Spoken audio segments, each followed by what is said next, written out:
విచారకరమైనటువంటి సందర్భంలో మనం కలవడం అనేది చాలా బాధాకరమైనటువంటి విషయము. ఎర్ర రాజశేఖర్ గారి సజీవ దహనం అనేటువంటిది చాలా బాధాకరమైనటువంటి విషయం. వివాహం గురించి బైబిల్లో ఒక చక్కటి మాట ఉంటుంది. వివాహం అన్ని విషయములలో ఘనమైనది అంటారు. అన్ని విషయాల్లో కల్లా ఘనమైనది, శ్రేష్టమైనది, మంచిది ఏంటంటే వివాహమే అంటారు. మరి అంత మంచి వివాహానికి సంబంధించి వారిద్దరూ ఇష్టపడి ఒకరికొకరు మంచి అభిప్రాయంతో వివాహం చేసుకుంటే దానిని శ్రేష్టమైన దానిని, సంతోషమైన దానిని బాధాకరంగా, దుఃఖకరంగా, విషాదకరంగా మార్చడం అనేటువంటిది అది సహించరానటువంటి విషయము.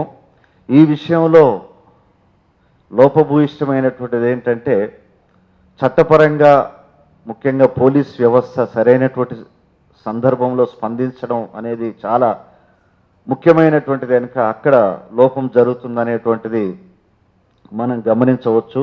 అయితే ఇందులో ఇంతకుముందు పెద్దలు సూచించినట్లుగా కుల దురహంకార హత్యల వ్యతిరేక పోరాట కమిటీ అనేటువంటిది ఒకటి ఏర్పడడం అనేటువంటిది చాలా మంచి విషయము.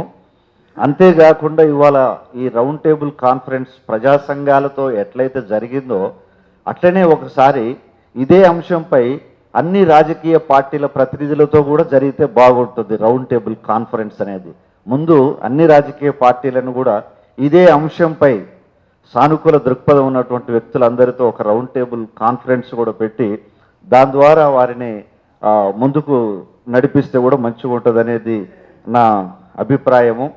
అంతేకాకుండా నేరమయ మనస్తత్వానికి కులము, మతము, ప్రాంతం అనేటువంటిది ఏమీ ఉండదు. అది ఎక్కడ ఎలా ఉంటుందో మనం చెప్పలేము.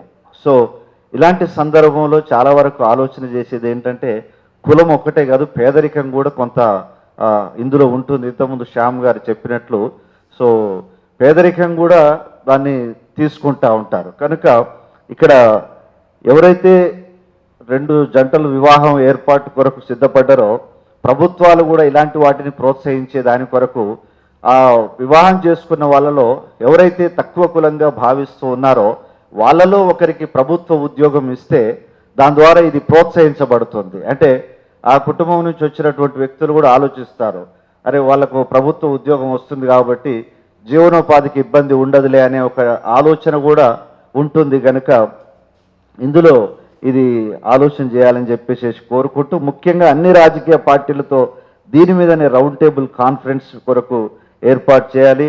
ప్రత్యేకించి ఎర్ర చంద్రశేఖర్ గారి కుటుంబానికైతే ఇది తీరని దుఃఖకరమైనటువంటి విషయమే.